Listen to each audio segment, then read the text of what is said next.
From a collection of unmitigated pedantry, the blog of history professor Bret Teaching Paradox, Victoria II, Part 1, Mechanics and Gears.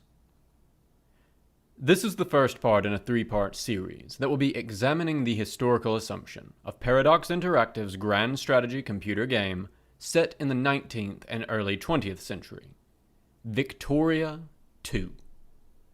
Readers will find a number of references here to our previous discussion of one of Paradox's other games, Europa Universalis IV, but I think this discussion will be mostly readable without having to rush back and read or reread the previous posts. That said, much of what we discuss here will, I suspect, be more interesting if one has read the previous entries. This week, we're going to be looking in particular at how Victoria II treats what is arguably its central game mechanic, economics, and the Industrial Revolution. As before, the reason I chose Paradox's series of titles is not to subject them to withering critique, but because I think they are a particularly rich area to discuss, precisely because they are somewhat more historically aware than many similar games. Paradox games, by and large, arrive at their subject matter with a theory of the history behind them, and that theory is then expressed in interesting ways through the game mechanics. Moreover, the very presentation of Paradox's games as historical simulations as much as games both encourages players to think about them as exercises in history, and also lends their theory of history tremendous persuasive power.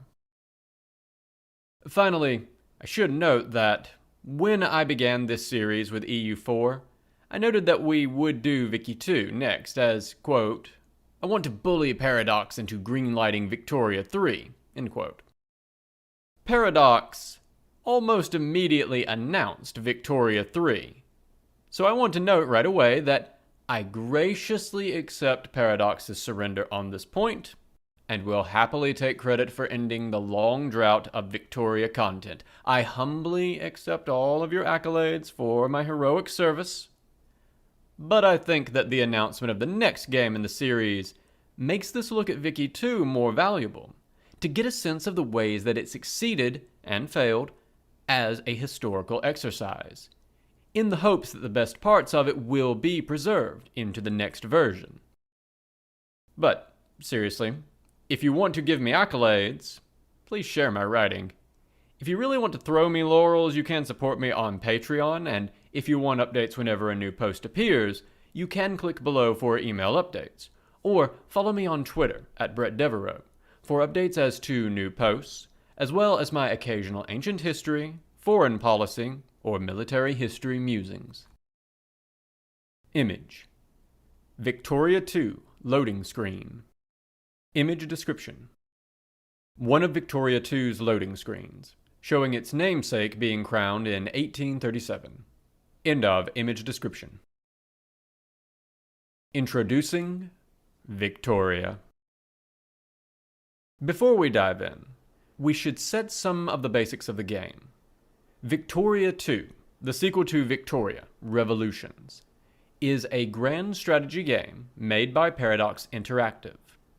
In it, players take control of a single state and guide that state's policy decisions, including military and diplomatic strategy, economics, and politics from 1836, the game's start date, to 1936. One of the notable quirks of Paradox games is that rather than having just a few playable countries, effort has gone into putting nearly every historical state in the period on the map, and they are all playable. So while the designers clearly expect many players to stick to the most common states, the United States, France, Prussia, Austria, and of course, Britain, inter alia, if a player wants to play as less economically or militarily powerful developed powers, they can. Note that we'll mostly deal with those countries in the third post in this series, as they have quite a different experience in the game.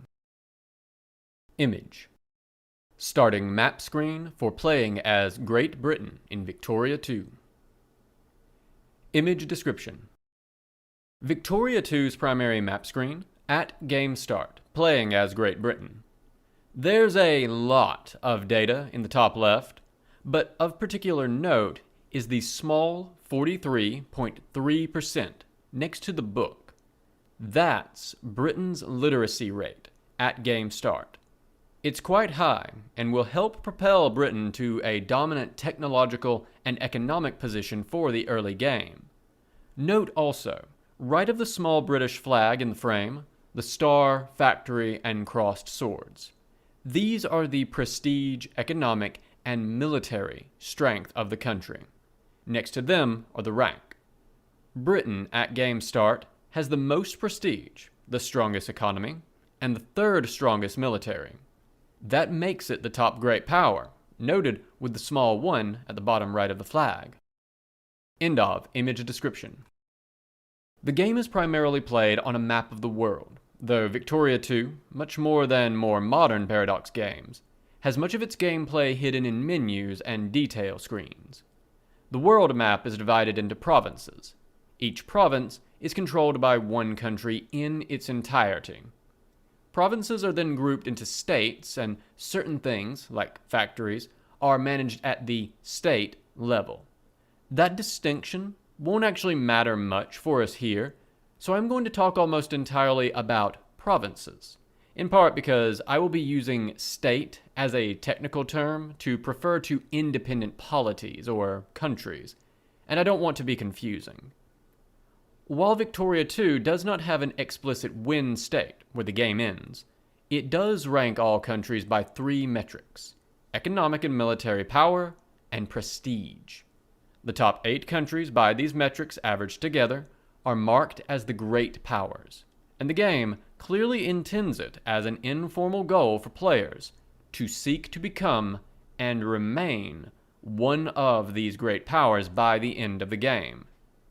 That said, players absolutely can choose to ignore this and focus instead on simply surviving as smaller, weaker states, or focus on improving the quality of life for their people, represented as pops, and eschewing the score entirely. Generational paradox. Before we go further into the particular mechanics of Victoria 2 and what they say about its vision of history, I want to return to a distinction I made briefly in our discussion of Europa Universalis IV between trends in different periods of Paradox's development history. Because Vicky 2 is very much an older Paradox game, and that shapes how we should understand some of its mechanics. It's possible to divide the product of Paradox Development Studio, the core studio at Paradox Interactive, into something like 3 generations. The first generation, Gen 1 Paradox games, are basically all of the games that came before Paradox rolled out the claws of its engine, the core software engine they use in all of their subsequent games, in 2007.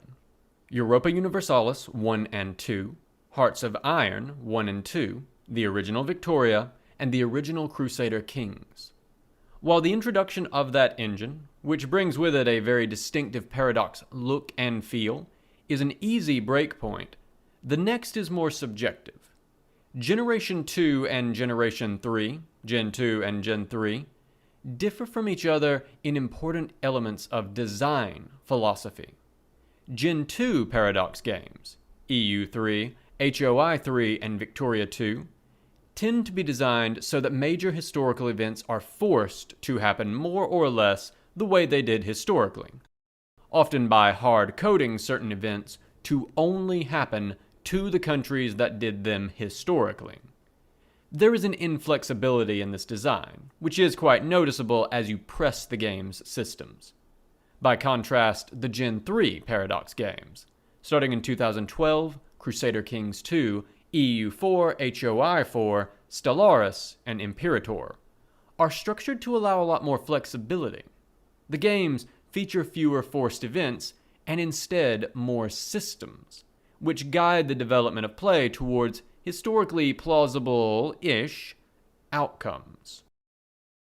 It's not yet clear to me if Crusader Kings III should be understood as continuing in that Gen 3 tradition, or if it will mark the start of a Gen 4 of Paradox games. We probably won't really know until we get at least Victoria 3, and probably the nearly inevitable EU5. But, for what we're doing now, what is important to note is that Victoria 2 is very much on the older side of the Gen 2/Gen 3 divide. This is a second-generation Paradox title, unlike nearly all of the other current third-generation games. Image. Map screen for the starting position of Austria in Victoria 2. Image description. I didn't have time to start a new Victoria 2 playthrough for this series, but I have a few old saved games I can use as examples. We're going to look at this one, playing as Austria. This is Austria's starting position. On the one hand, we look pretty strong. 7th best army, 4th in prestige. But in practice, our neighbors, Prussia, France, and Russia, are all much stronger. The larger problem is that literacy number, which you'll note is just 16.1%, much lower than France, Prussia, or Britain. Consequently, Austria is going to unavoidably fall behind technologically until we can get our literacy up. This means our position, already vulnerable, will begin to slip fairly soon, and we'll be playing catch-up for much of the game. End of image description. Let me make all of that design philosophy concrete with an example. Let's say in your game, you want to form a big cultural union, a large state which encompasses a bunch of related cultural groups and is marked in the game mechanics as their national home. In EU4, a Gen 3 game, you have multiple routes to this. Many cultural unions have specific formables, where if you meet the requirements, you can form the new state on your current territory. There are a lot of these, from the historical to the fanciful. But if you don't have one of these formables of your cultural union, worry not, because there is a game system for you. If you become large and prestigious enough, your state can advance to the empire tier, which automatically makes your state the cultural union for your larger culture group. In short, there is a general system for cultural unions which any state can utilize. By contrast, forming new states in Victoria 2 is restricted to decisions, events with very specific triggers. Even then, there are just 14 of these. I am counting all of the steps towards forming Germany as one. Most of these decisions are in turn restricted to just a handful of states. Many countries have no cultural union they can form because they lack a relevant decision. There is, for instance, I think, no formable cultural union anywhere in Africa in Victoria 2. Want to create a post-colonial Pan-African national state? Well, you can't. Migration in Victoria 2 is another example of a very Gen 2 system. When a pop, a group of population, we'll come back to this, decides to migrate to a new country, there is a complex set of factors which determine where they will go. The presence of other pops in their culture, the power of the target country, its level of political reforms, all factor in. Except, not really. Because all of those factors collectively max out at around plus 170%, whereas the last factor is a country in North America, South America, or Oceania, is worth plus 300% and utterly swamps the others. In practice, every other factor merely determines which country in the Americas or Oceania they go to. The mechanics are hard-coded to make it functionally impossible for an Afro-Eurasian country to make itself a meaningful target of in-migration no matter what it does. You could build Wakanda in Victoria 2, and still no one would want to move there, because the game is designed to produce the mass migration to the United States in particular, which gets a number of other bonuses to this effect, and other American countries more generally, and there is effectively no way to alter that process. Consequently, the older Gen 2 Paradox games have a very railroaded feel to them. Player agency is heavily constrained to the channels that the developers have planned for and provided events and mechanics for. I bring this up here because coming from the Gen 3 Paradox games, I think it is easy to mistake the Gen 2 railroading for very crass Eurocentrism, when I think it is instead born out of a design philosophy that held producing historical outcomes above providing players a high degree of flexibility. Since the game is set in an era where the historical outcome was the greatest degree of European colonial dominance ever, that focus on producing historical outcomes produces that historical outcome. I will be fascinated to see how Victoria 3, built, I assume, with a Gen 3 sensibility, provides options for ahistorical outcomes which are less Europe-dominated. Judging from the trend towards a more meaningfully global historical perspective we discussed in EU4, and also quite visible in Crusader Kings. Just contrast the on-release map of CK2 and CK3. My suspicion is that Victoria 3 will tend to push harder against a deterministic viewpoint. That said, Victoria 2 has several sets of systemic interactions, which I think work extremely well. While I am sure you are all chomping at the bit to hear about war, peace, and diplomacy, I think we actually need to start with a system that is even more fundamental to Victoria 2. Industrialization. Pop-ulating the countryside. One thing I want to be clear about from the beginning with Victoria 2. This is a game about pops.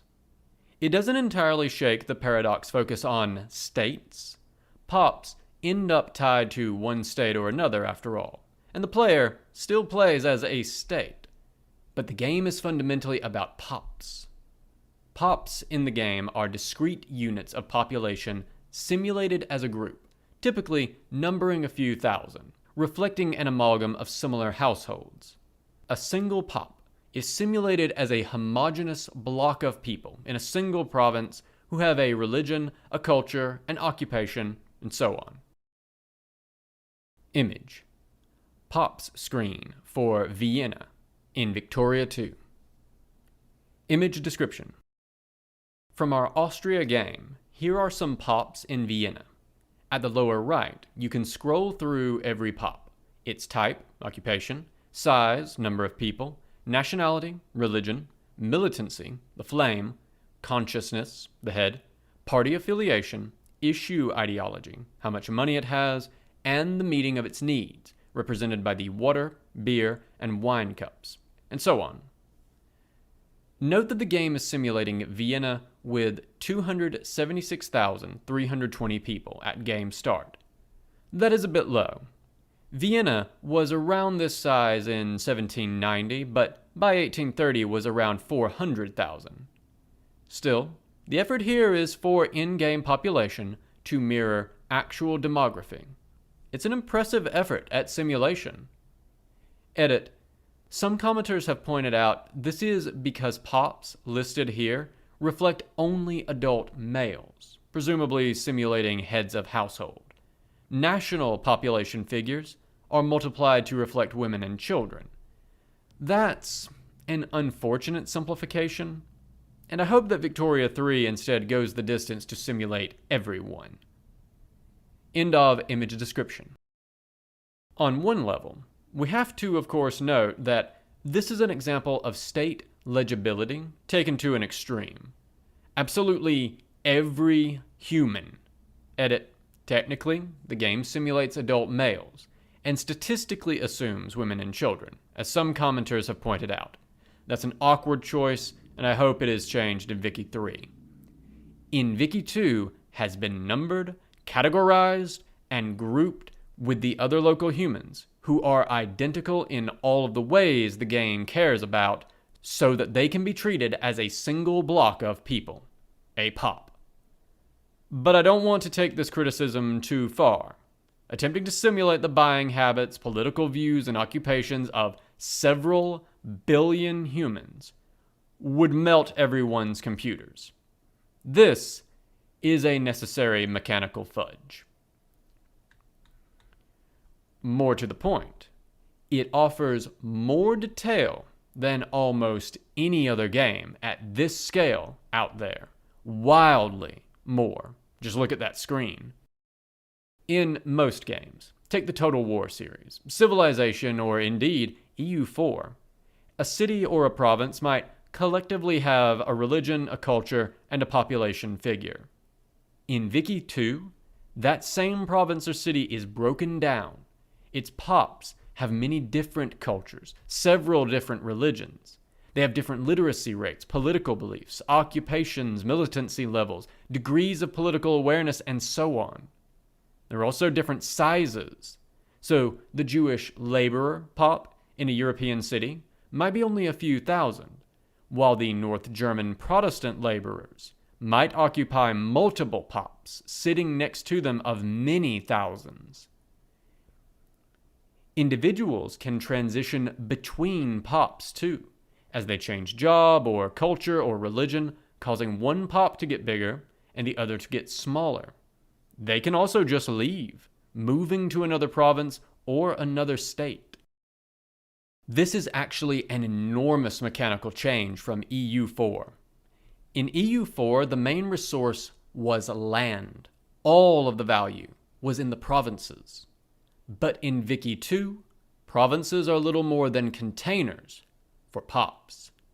Provinces also contain factories and an RGO, resource generating operation, which provide jobs for those pops.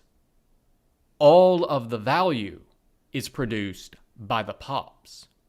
They work the jobs, produce the resources, pay the taxes. Crucially, armies are recruited from pops. Each regiment in your army is directly tied back to the pop that supports and reinforces it. If the pop is radicalized, so is the unit. If the pop is depleted by losses or job changes, immigrations, etc., the unit stops reinforcing. I want to put a pin in that mechanic. We're going to come back to it next week because it is very important. But overall, I want to stress here how this changes the game. The most important, most valuable resource in Vicky 2 is your population itself. A province with no pops in it is basically worthless. A low-value province, different provinces produce different raw resources, and some are much less valuable than others.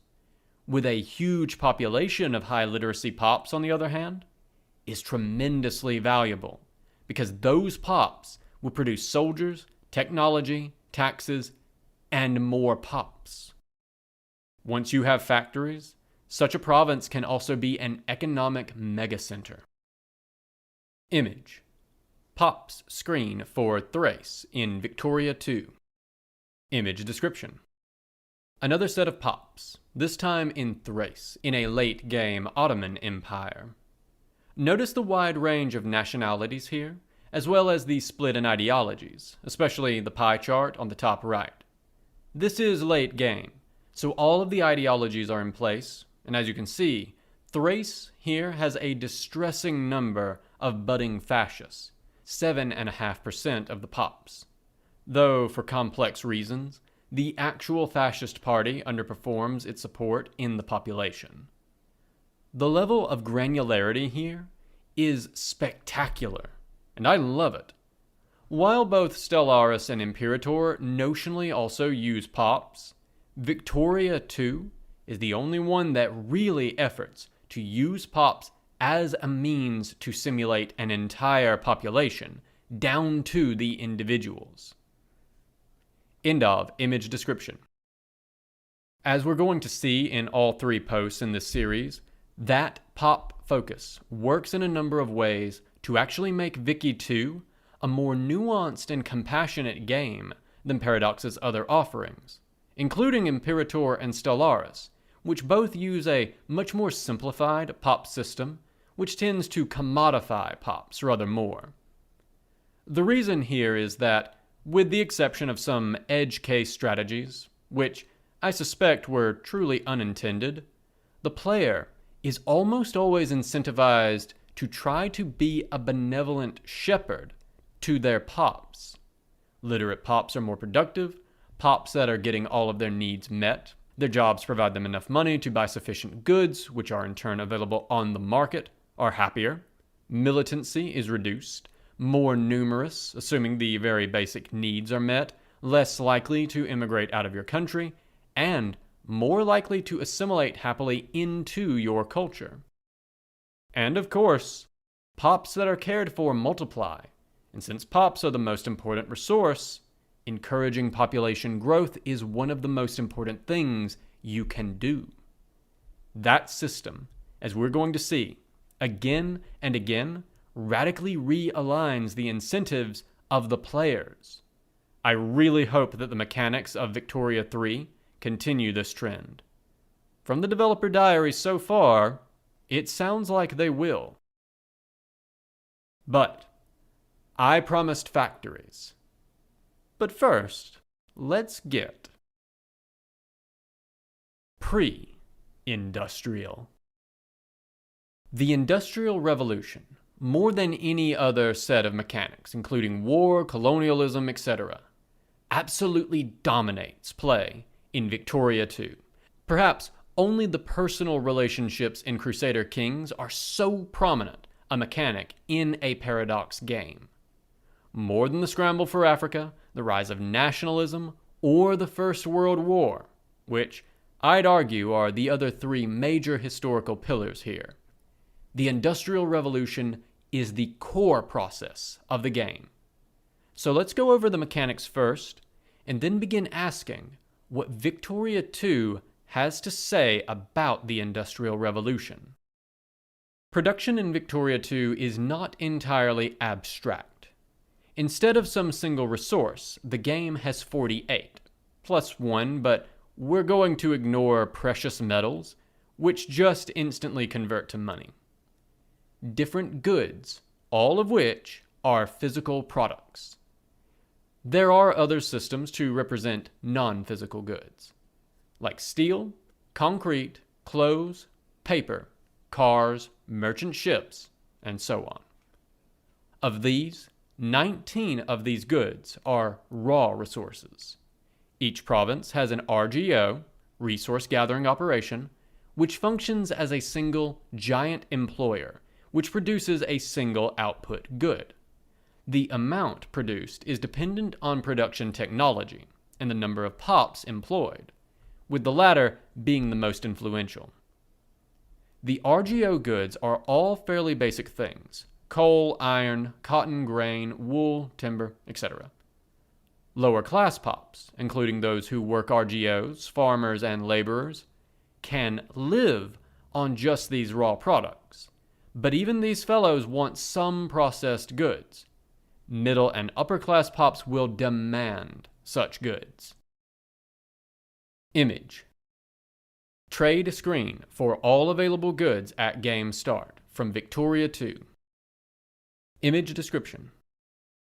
The trade screen showing all of the goods available at game start. Victoria 2 is full of wonderful, bewildering screens like this, jam-packed with the details. For the most part, players can ignore a lot of these numbers, but the simulation is constantly running them, with each good having its price recalculated on the global market every turn, that is, every day. End of image description. Processed goods are produced in two ways.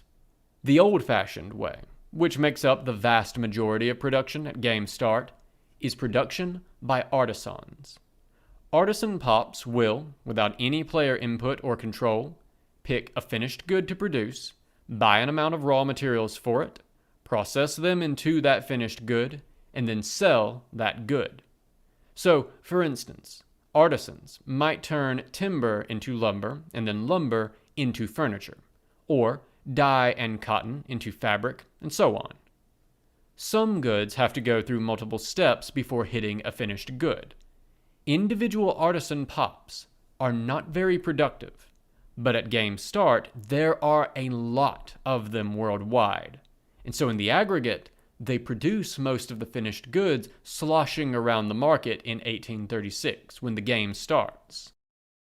Those goods then flow into two markets. First, the national market, where they can be bought either by the state, typically to maintain the navy or the army, which absorb large amounts both of weapons but also food, clothes, etc., or by the pops living in the state. Then, to the world market, where they are available to other states and other states' pops. The one quirk here we'll come back to is that countries which are in the sphere of influence of a great power all count as part of that great power's national market, creating a big insulated pool of production and market demand. The game then dynamically simulates prices. Goods that are scarce have their prices increase, while goods that are overproduced drop in prices. Artisans, in theory, see below, shift in response to price signals, balancing the whole system. Pops that buy goods consume them and require more, and so the system starts again. Image. Trade screen for late-game Ottoman Empire in Victoria II. Image description. The trade screen from a late-game Ottoman Empire playthrough, showing a number of additional goods invented since game start. Also, do note how the value of nearly every kind of raw material and basic food has declined, sometimes by as much as a quarter. This is the general tendency over time. I had to let both of these games run to let them hit price equilibrium, by the by. Prices always freak out when you first load a save, which we'll discuss in a moment. End of image description. And that's not a terrible model of pre-industrial production. What players will immediately note at the game's start is that the relatively low productivity of the artisans makes just about any processed good scarce, while the relatively low productivity of the farmers and laborers in the RGOs means that the artisan class remains relatively small. Consequently, at the very early game, it is very expensive to get even modest quantities of the things one needs to maintain an army or navy, which leaves most states feeling long on people and short on goods, because they can't even mobilize a fraction of their total population. Which is exactly correct, as a description of the problems of pre-industrial mobilization too. The problem is that per capita productivity is low, leaving societies long on people, even at relatively low populations, but short on stuff. This status quo doesn't exist very long in the game. Indeed, for Britain and Belgium, which began their industrial revolutions first, it is already eroding rapidly at game start. But it provides a really useful baseline for players to contextualize what's about to happen, because that world of artisans and farmers is going to be upended by industrializing. But first, we have to lay out the technology system. Technological development is player-directed, but rather than being a product of the monarch's abilities, as in EU4 or CK3, the main thing that generates technological progress is the average literacy of your population, along with the proportion of the two main educated pop types: clergy, who also represent state-employed or private-employed teachers, and clerks, accountants, middle managers, etc. Pops have to be literate to be either, and both also produce literacy among other pops. So, the key determinant is literacy. To get ahead technologically, you must educate your country, and the player may choose to invest government funds in doing so. Technology comes, I should note, in two forms. The actual technology the player chooses to research, which has its benefits and effects, and then a number of attached inventions, which have a random chance to happen, and apply their effects, which can be positive or negative, once the associated technology is researched. This will matter subsequently, but for now, I am going to refer to both as technology generally, even though that isn't quite the game's terminology. The earliest technologies enabled the construction of a new kind of production: factories. Factories turn raw materials into processed goods, just like artisans. Unlike artisans, they employ craftsmen, a lower-class pop. Artisans are a middle-class pop. Produce only one kind of finished good, require lots of capital and resources to set up, but have the potential to be wildly more productive, especially as more technologies related to them are researched. Initially, the advantage in productivity for factories is very modest, and unlike artisans, they require expensive things, like machine parts, to maintain. But early factories producing the most basic goods, especially steel and concrete, can be modestly profitable if they can find a large workforce. Even the most basic factories employ 10,000 workers. Each upgrade adds 10,000 more job slots. Image. Screen showing Great Britain's starting factories from Victoria II. Image description. Great Britain's starting factories. Britain has the most of any country in the game at start. I won't bother to show you Austria's starting factories, as Austria has none. End of image description. Where do you get these workers? The technology screen has the answer to this too.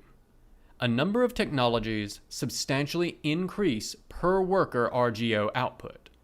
As countries research those technologies and RGO production rises, the prices of raw goods fall, which causes RGOs, which split profits between workers and upper-class aristocrat pops, to pay workers less, which causes those workers to shift to being craftsmen if factory jobs are available.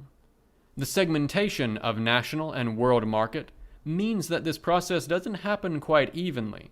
The shift from farm to factory happens more rapidly in countries that are already industrializing, because their home market floods first.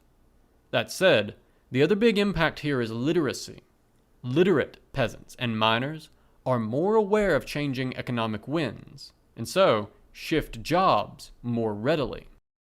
Over the course of the game, as the player moves down the technology tree, factory production receives more bonuses. Artisans do not.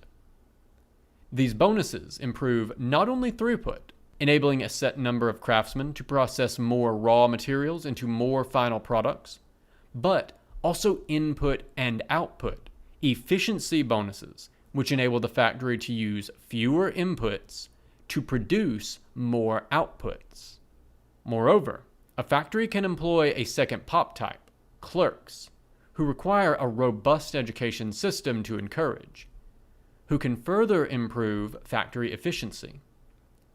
Consequently, as a country's technology rises, factories can profitably operate at lower sale prices, eventually undercutting artisans and driving them out of producing certain commodities. Alternately, of course, even if a country isn't industrializing, if other countries are, they'll inflict this on everyone's artisans via the world market. Image. Technology screen for Austria at game start in Victoria II. Image description. The technology screen, showing the starting industrial technologies for Austria. This is actually a decent set of starting technologies, only modestly behind the game start leaders. But Austria's awful literacy means that the first few decades will see it falling further and further behind. Attempting to industrialize Austria immediately in 1836 is often unwise, as the factories will mostly be money losers.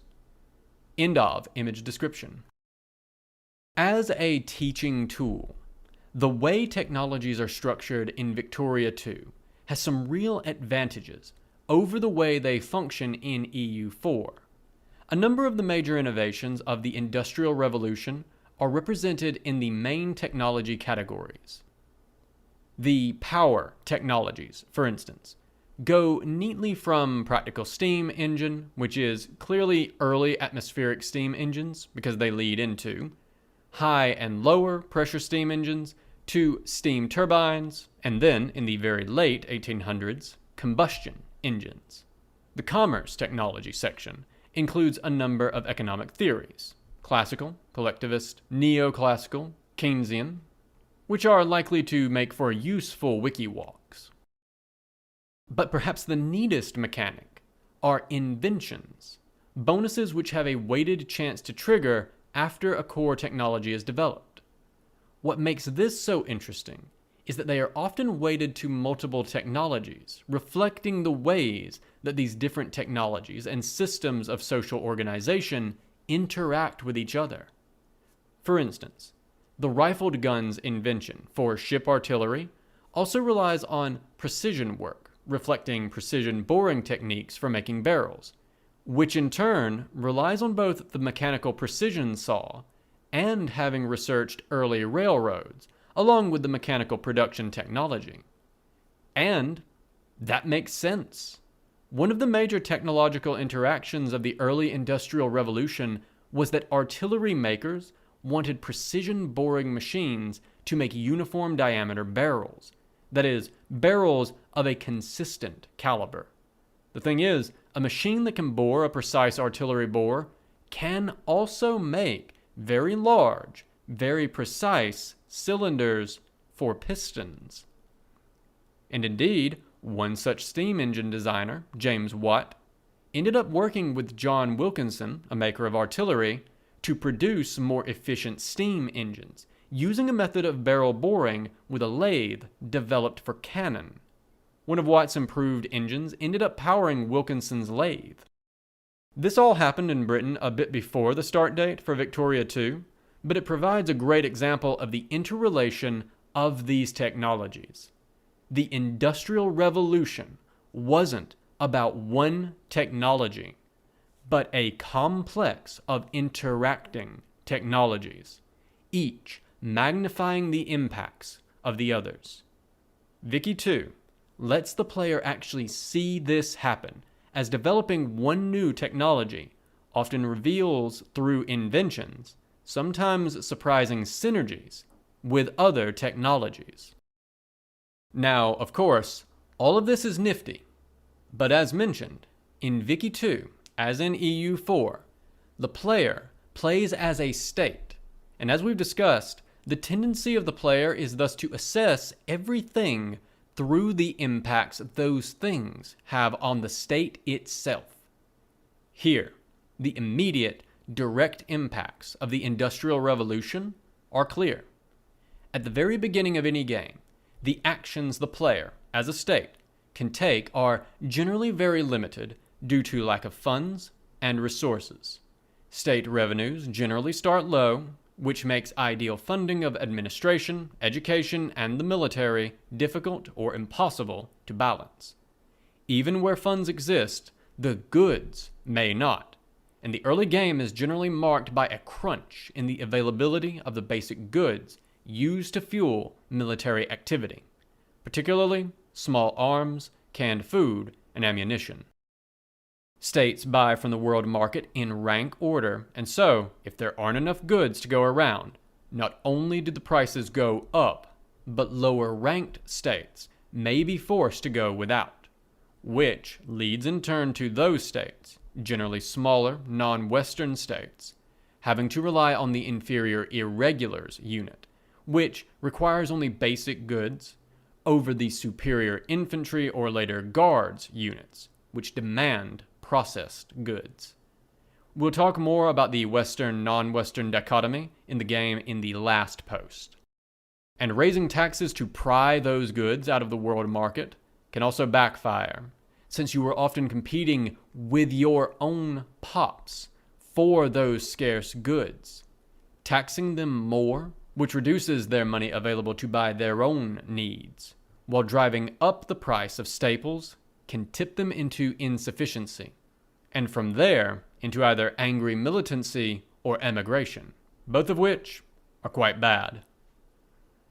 Early on, for instance, building programs are heavily limited not only by available cash, but by just getting sufficient steel, coal, and concrete to actually build anything, since there is only so much.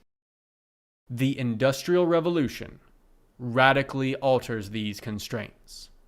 States that succeed in pioneering the Industrial Revolution rapidly find that successful factories produce a lot of revenue, which can be quite heavily taxed without triggering revolt or mass emigration, while at the same time, the availability of goods both increases and the prices drop as production methods improve.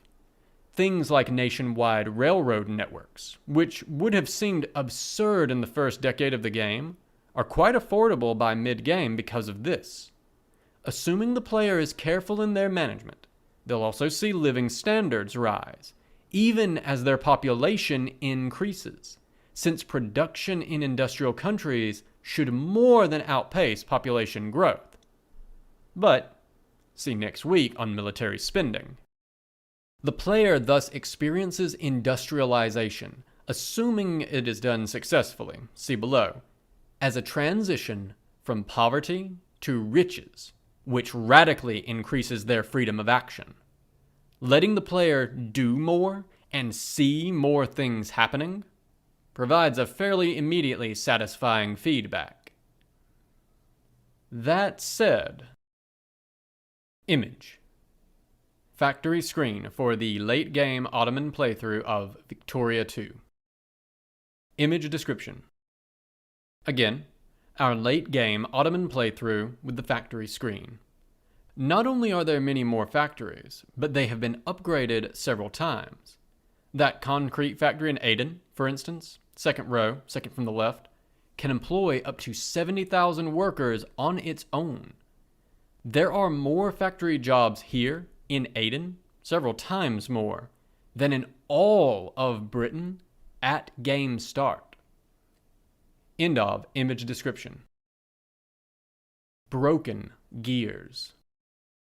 All of this sounds great, and it is, but it comes with the relatively massive caveat, which is that almost nothing in Victoria II quite works right. The gaming term for this is jank, literally meaning low quality, but also describing games where their systems mostly work. A game that has jank is generally not unplayable. It runs and its systems can be navigated, but occasionally go wrong in non-game ending ways. Victoria II's ambition is grand, and its systems complex. But as a result, it has a lot more jank than your average Paradox game. And Paradox games, especially in the Gen 2 era, had a reputation for considerable jank. In this case, the most complex game systems regularly go a little wrong. Since the economic model, particularly the world market, is by far the most complex system, it goes wrong the most. This is most notable in the fit the market pitches when a new game is started or a saved game loaded.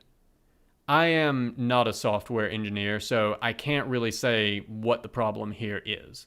But on starting a new session, the game has to find equilibrium prices for all of the market goods, which typically takes several turns.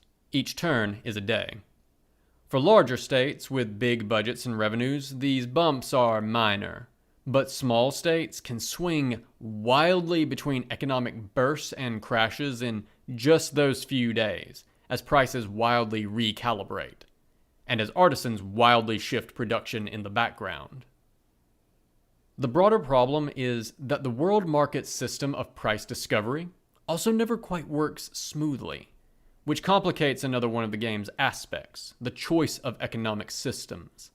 Depending on which party is in control of the government of the player's state, which in more autocratic states can be selected by the player, in democracies, the player is left to influence the will of the voters in a system that seems to be intentionally opaque and difficult to chart outcomes based on actions, so that the drawback of unpredictability balances democracy's substantial upsides in happiness and migrant attraction.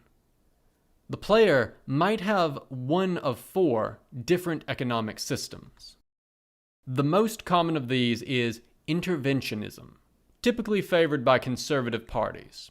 Each state has its own unique blend of political parties which might have different ideological alignments. Under that system, the state must rely on capitalist pops to build factories, but can freely expand or subsidize factories that exist. Laissez-faire systems, favored by liberal parties, blocks essentially all government intervention in the economy, and thus nearly all player control of the economy, but gives an important 5% output bonus to factories. Note that 5% output bonus increases output by 5% without increasing inputs by the same, so this is an efficiency bonus. Under this system, capitalists can build factories much more cheaply, so the private sector acts as a huge force multiplier in terms of expanding industry. On the other end, state capitalism, favored by reactionary and fascist parties, allows the player to do everything interventionism does, plus building the factories themselves. Capitalist pops can still build factories on this setting, but they are substantially more expensive. Finally, under planned economy, favored by socialist and communist parties, completely removes capitalists from the system, making the state responsible for all of the costs of running the economy, and gives a 5% throughput bonus, which is strictly inferior to laissez-faire's bonus. Image. Map of Europe in 1847 from Austrian playthrough of Victoria II. Image description. Our Austrian game, now in 1847. After our first big war. I've started industrializing, and you'll note that our literacy is coming up now, 24.5%. The goal of this game was to form Germany as Austria, which is tricky. The way the decision is hard-coded, one either has to destroy Prussia or sphere it, force it into your sphere of influence. The latter is only possible if Prussia is not a great power. But Prussia's formidable industrial base makes pushing it out of the top 8 very hard. I adopted the strategy here of allying with France and relentlessly picking on Prussia to push it out, while playing nice with the Ottomans and Russia to diplomatically isolate the Prussians. End of image description. The clear intent here is for laissez-faire economies to be relatively more flexible and efficient than their state-managed counterparts, with the downside that the state cannot direct production towards things the state wants, but the market doesn't. The obvious example being surplus weapon production. Being a major arms producer is a huge help when the outbreak of war causes the need for arms to spike upward as everyone mobilizes. However, because laissez-faire doesn't allow industries to be state-supported, it will only work if you actually are competitive, which, as we'll see in a moment, is only going to be true of well-industrialized, high-literacy states. So for latecomers to the Industrial Revolution, the more planned economic systems can be beneficial. State capitalism and planned economy can both allow a government to bootstrap its industries through early, unprofitable stages and to protect industry against market fluctuations. The problem is that the combination of the janky world market prices and the often baffling failures of the capitalist AI in selecting what to produce where means that an actual player is wildly better at planning factories than capitalists under laissez-faire. That is, to put it bluntly, not what happened historically. I won't argue here that planned economies did not have some upsides, but the fairly clearly established drawback they had was an inability to rapidly adapt to changing market conditions. Note that systems of social democracy are absolutely possible inside this system through the social reforms. You can, absolutely, have a Denmark-style social democratic state by having fairly high taxes and generous government social programs running on top of a laissez-faire or interventionist economy. What the game clearly seems to want is a system where planned economies make sense to jumpstart early industrialization, but that successful states will gravitate to laissez-faire, which ought to outperform the others in raw production once it gets rolling. Instead, skilled players will learn to manage sudden, intentionally triggered periodic shifts from liberal, laissez-faire parties, because the bonuses are still powerful, to brief stints where reactionary or socialist parties are in power, so that the player can clean up the incompetent mess of unprofitable factories the capitalists left, and build a lot of very obvious factories, like steel mills in regions that produce both coal and iron, etc. That seems fairly clearly an unintended outcome. As we're going to see in just a moment, the game absolutely has its critique of capitalism, but assuming that capitalists are just generally worse at business than governments isn't it. For one, when the game was actively being patched, repeated efforts were made to improve capitalist decision-making, with only limited success. Moreover, it would be an ahistorical outcome, given that capitalist market economies, notably the USA and Britain, are quite well represented among the historical economic winners of the period, 1836 to 1936. But I said this game has a critique of capitalism. So, let's get to being industrialized. Perhaps the area where Vicky 2 sets itself most apart is in its willingness to embed unforeseen, at least to the first-time player, consequences in all of these systems. So far, after all, I have been presenting industrialization in the game as a completely positive thing. More goods, more money, more population, more security, more everything. And in a great many other games featuring building and industrialization, that is precisely what you get. Compare factory games like Factorio and Satisfactory, where you plant assembly lines in what is effectively empty greenfield settlement, plus or minus hostile alien wildlife. At most, negative externalities are limited to pollution in some abstract form. There is no human cost because there are no humans. Or, alternately, look at how the same transition is handled by the Civilization series. Researching industrialization enables various kinds of factories and power plants which create production, gears, with no negative impacts at all. You just get more stuff.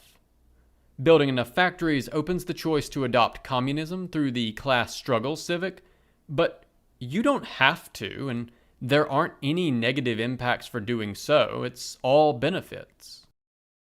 By contrast, Vicky 2's mechanics and systems attempt to simulate both the social and political disruption of industrialization.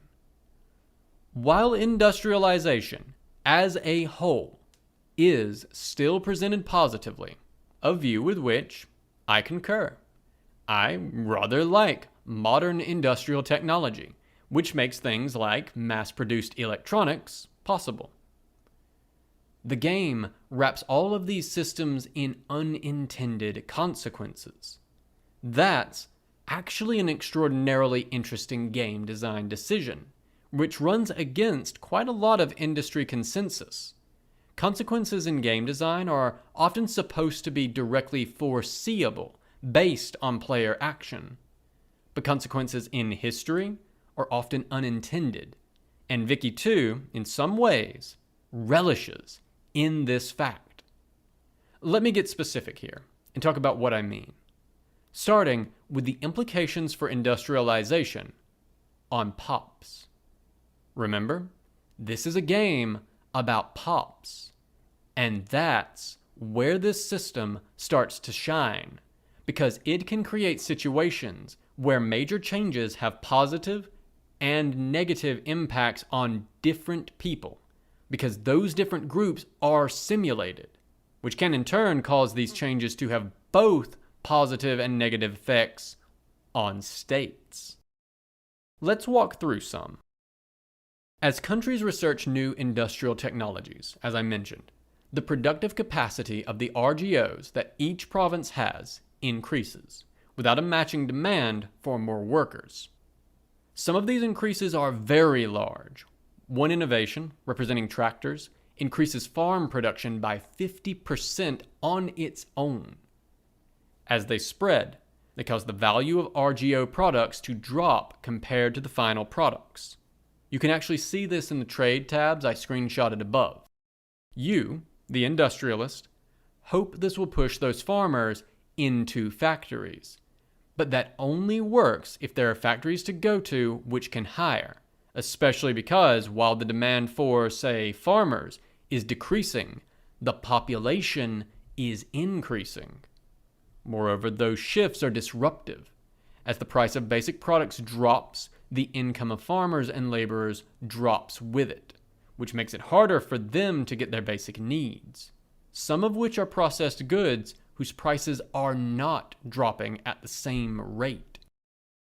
Moreover, their own basic needs increase with technology too, slower than production, but remember, while their production is going up, their wages are going down or stagnant.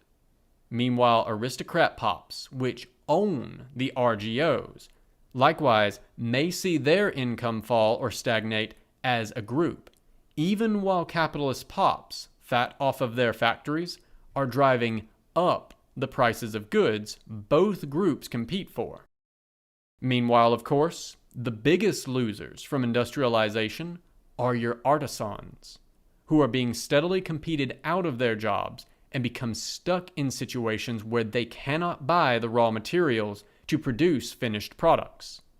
Initially, they'll retreat into complex goods you don't have factories for, but one by one, those options will be lost as technology advances.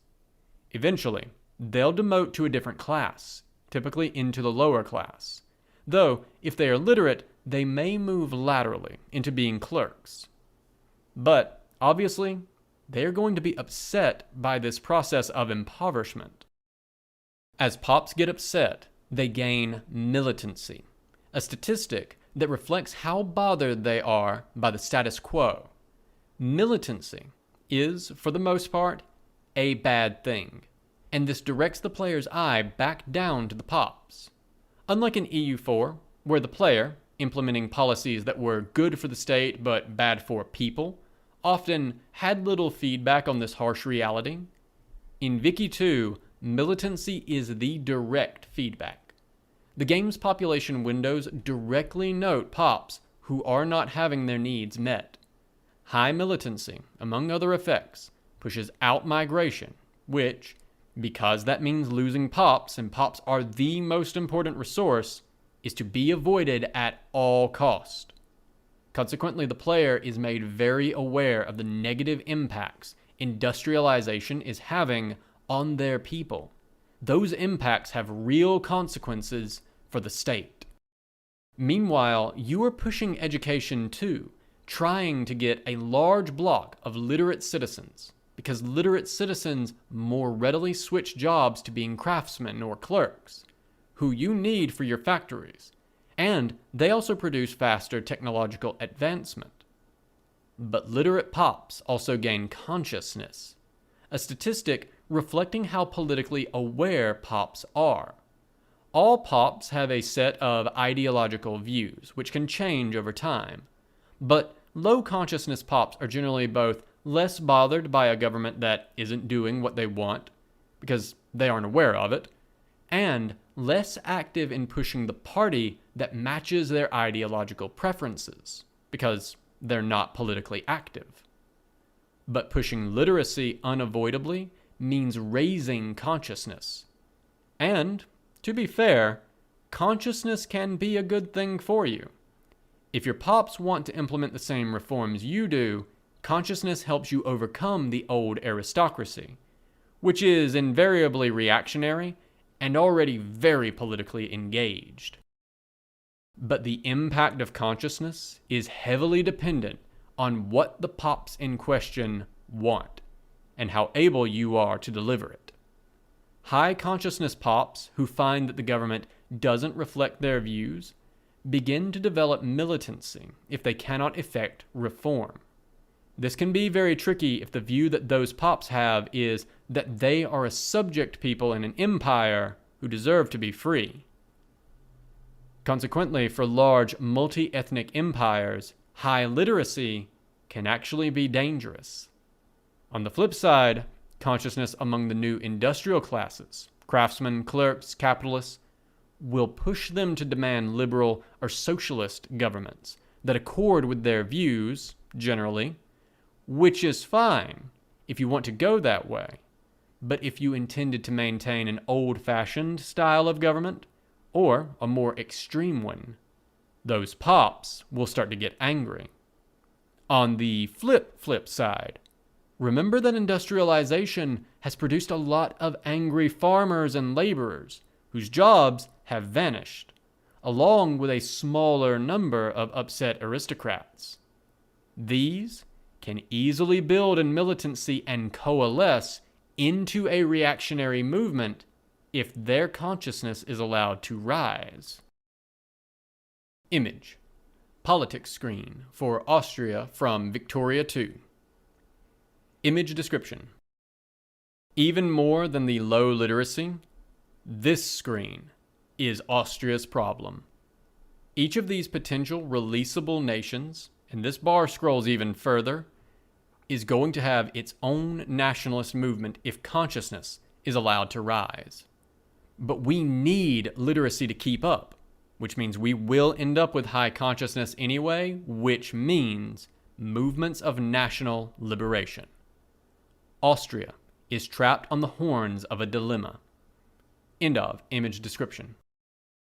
Consequently, the game presents a situation where, at game start, much of Europe and the world still has a fairly stable social system. High consciousness conservative aristocrats and low consciousness conservative peasants. But as a state industrializes, and it must, for reasons we'll get into in just a moment, it disrupts that stable balance, leading to rapid social change. The good news is that productive, wealthy states can manage this transition, enacting reforms, either political reforms to deliver actual freedom or a Bismarck-style compromise of social programs without political reform, to transition into efficient industrial countries with a steady flow of goods and state benefits, combined with fairly low taxation because factories throw off so much money, keep everyone happy through the transition. But that's not going to happen for everyone. So far, we've been looking at this from the perspective of a state at the forward-leading edge of industrialization. But what about everyone else? For states that begin with lower literacy rates and less favorable economic situations, the way forward is a minefield. Simply refusing to industrialize can maintain the stable social fabric in the short term, but in the long term, the decline of raw material prices will immiserate your pops, while stagnant state revenues will fall behind militarily with disastrous effects. Recall the interstate anarchy of our EU4 series. Leaping forward through industrialization can work, but only if you actually get to the pot of gold on the other side of the rainbow. But what can equally happen is a country becomes trapped. it has partially industrialized and built the initial foundational factories, making first stage raw goods, mainly steel and concrete, the demand for which remains very high throughout the game. But moving to more complex goods means competing with other economic powers who, due to their higher literacy, have more economic tech than you do, which means they have more efficient factories than you do. Your entry into the market depresses the price, and you promptly price yourself out. The factory closes, and the people riot. Obviously, you must improve literacy, but that means increasing consciousness, with all of its perils. The result is a middle-income trap of sorts, but the stagnation often pushes a state into more violent politics as militancy rises. High militancy can push pops to migrate out of a country, but it can also push them to revolt. While these revolts are often easily managed militarily, an event chain causes the 1848 Springtime of Nations to occur on schedule in each game. But badly managed countries often see this as the beginning of long periods of instability. Crackdowns damage the very resources, pops and factories. The latter close when a province is occupied, for instance, by a revolutionary army, that you need to advance. Meanwhile, high militancy pops that aren't of the core culture of the state might, instead of demanding political reforms, demand freedom, and begin petitioning outside powers to try to get it, either in a war or a conference. Consequently, while industrialization is good for the winners, it can also trap less successful states in the abyss of perpetual violence and revolution that gapes between the stagnant, stable, pre-modern social structure and the modern industrial societies. As we'll see next time, the game is perfectly willing to measure that abyss of revolutionary violence in blood, and every dead pop weakens a country. Meanwhile, countries that don't industrialize at all remain internally stable, but become weaker and weaker and weaker. Those unintended cross-pollination of technology now has its impacts too. One category of technology is political thought. Each level of this increases the number of national foci, which you can use to encourage a certain kind of industry or job type or push colonization, etc. You can have, reflecting a government that is able to do more. But the later levels have some surprises hidden in their inventions. While nationalism and imperialism will improve your troop morale and reduce war exhaustion, and so is necessary to keep pace militarily, it also substantially boosts separatism and nationalist rebel organization. The subsequent technology, revolution and counter-revolution, opens up much more dangerous revolutionary movements. Suddenly, militant pops aren't turning into relatively harmless or even modestly helpful liberals and socialists, but into positively dangerous fascists, communists, and violent anarchists. The last, bizarrely named anarcho-liberals, but who clearly represent the anarchist bomb throwers of the period.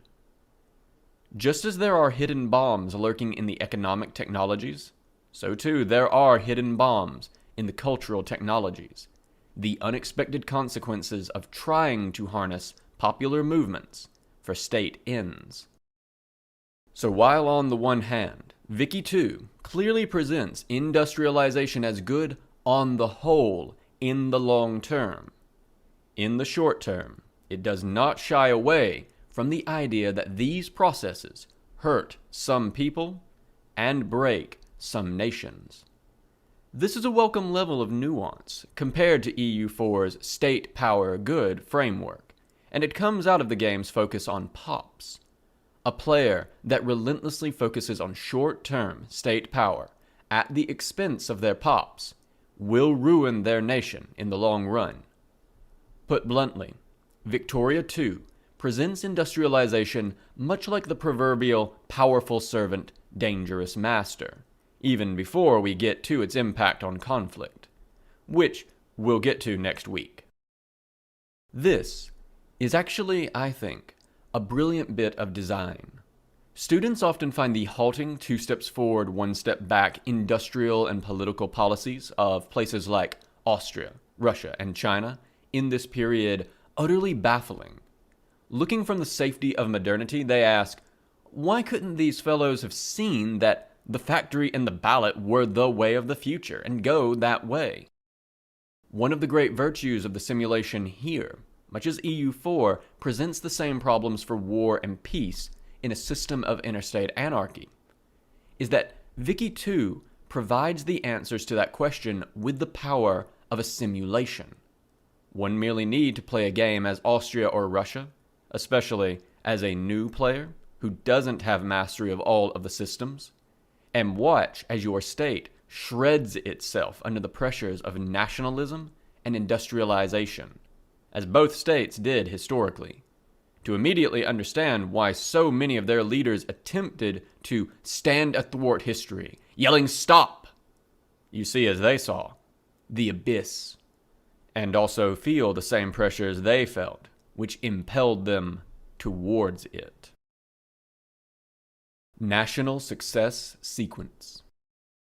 There is, I think, one more thing Victoria 2 wants to say about the Industrial Revolution, which is that the game mechanics clearly suggest a success sequence of sorts, a set of tactics and processes that a player can use, assuming they manage militancy well, to pull off the transition from pre-industrial to industrial country. Countries that succeed avoid ruinous wars, build literacy aggressively from the beginning, wait to industrialize until they have a literate population which can compete globally. While state funds may then jumpstart industrialization, excessive subsidies are to be avoided. You need factories which can actually compete globally. Finally, you want to either be a great power with your own sphere of influence, which functions as a jumbo-sized national market, or a secondary power inside of a large sphere of influence. Either will actually do. Use political and social reforms, whatever you can get your political class to tolerate, to keep militancy low. Finally, anything and everything that encourages pop growth and discourages emigration is important. Your people are the most important resource. Since social reforms to the former and political reforms the latter, these are valuable as ends unto themselves. The success of this sort of open societies, open markets approach to fostering national economic growth is, of course, not without its critics, but it certainly does accord with prominent strains in the literature. The success of this sort of open societies, open markets approach to fostering national economic growth is, of course, not without its critics, but it certainly does accord with prominent strains in the literature. As noted, the game is also open to a more state capitalist approach, where the state takes an active role in the economy and provides social services to keep the peace, roughly mirroring the trajectory of Germany in the late 1800s, as well as a full planned economy, roughly matching the Soviet Union's rapid industrialization in the last decade the game covers. But these are mostly minor variations on the standard success sequence.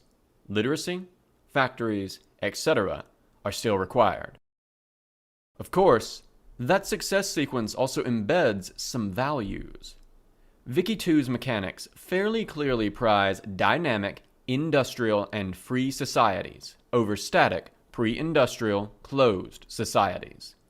On this last point, it is worth noting that the political reforms mostly lack explicit drawbacks for a state intending to move towards liberal democracy, social or otherwise. The social reforms are more of a mixed group. Healthcare, unemployment subsidies, public school system are all clearly more than worth the cost in nearly all situations. Minimum wages and safety regulations have to be introduced with care, as they can push factories into the red. But in the long run, benefits outweigh costs. Maximum work hours, with its factory throughput malice, is the only truly situational reform from a mechanics perspective. Consequently, I'd argue the game also presents shifting towards liberal social democracy as the desirable path. Those values are baked into the mechanics, but they represent a theory of history which views the movement towards modern, post-industrial economic systems, along with modern liberal social democracy, as progress. A clear movement from systems which were outdated, that is both older but also worse, to systems which are modern. The general term for that historical view is Whig history, a vision of history which imagines it as a progression from a bad, dark past to a current enlightened, superior, and perhaps perfected present. The phrase is often pejorative, a critique that the historian is assuming the endpoint of a process whose final end is as yet unknown, and indeed, a process which may not have a single final destination as such. And, moreover, accepting as obviously good systems of value and organization on the value of which people may and do disagree.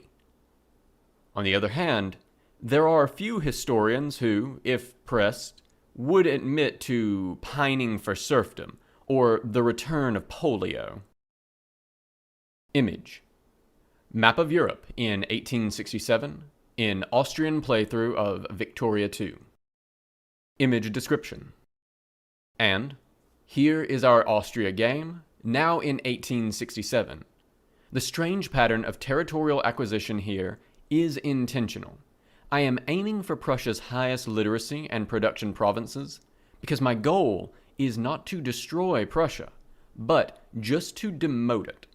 Note that it is only now that my literacy rate matches what Britain has at game start. The research total is much higher because there are technologies that act as multipliers for it.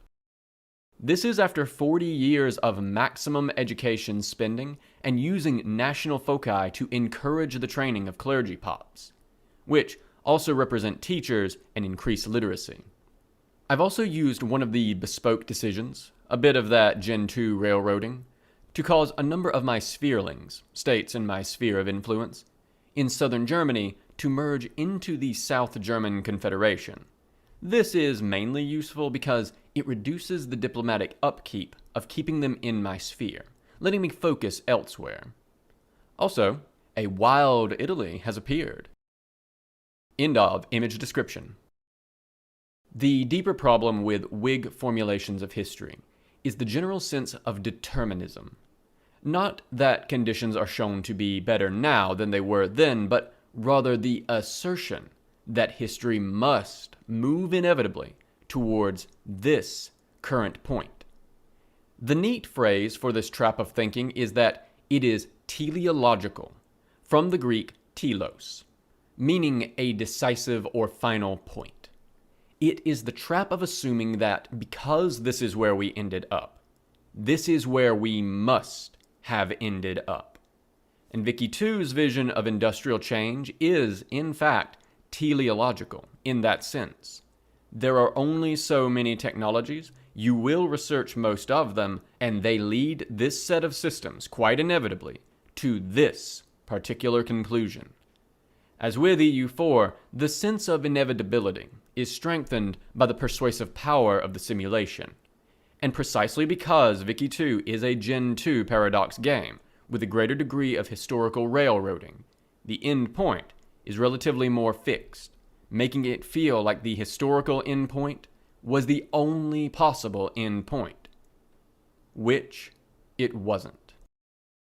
Though, to be frank, I have trouble imagining how this particular game could avoid some of those traps, given its time frame. It's not clear to me how, by 1836, the genie in the steam engine could be put back in its cylinder, short of some sort of vast catastrophe consuming much of the globe. Consequently, I am inclined to pardon Vicky 2 a lot of its teleological nature, far more, for instance, than EU4, but EU4 is mercifully less railroaded. Given how short its time scale is, By 1836, the broad outlines of what was to come, that is, industrialization and the new imperialism, but not particular events more narrow than that, seem to me to have been substantially baked in by the combination of the establishment of Europe's colonial empires over the previous 3 centuries, the economic developments in Britain going back decades, and finally, the legacy of the American and French revolutions. There was a lot of space for variation within that framework, and there is in the game, just look at the Austria screenshots. But many of the factors which shaped the rest of the century were already active. I hope that Victoria III will be a bit more open and a bit less teleological in this regard, but that seems a tall order for a game such as this.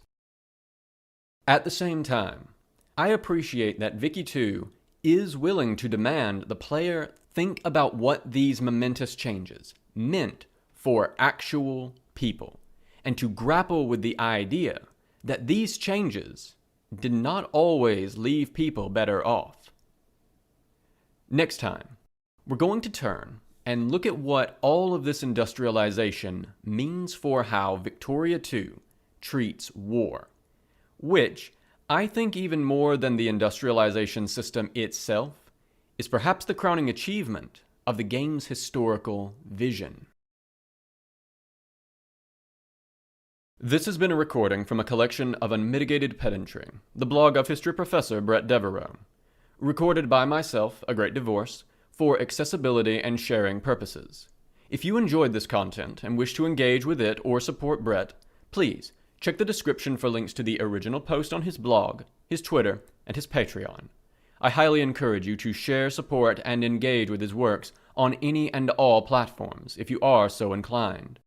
If you wish to support me, please do remember to like, share, and subscribe to this or any other content here that you enjoy. Thank you so much for listening.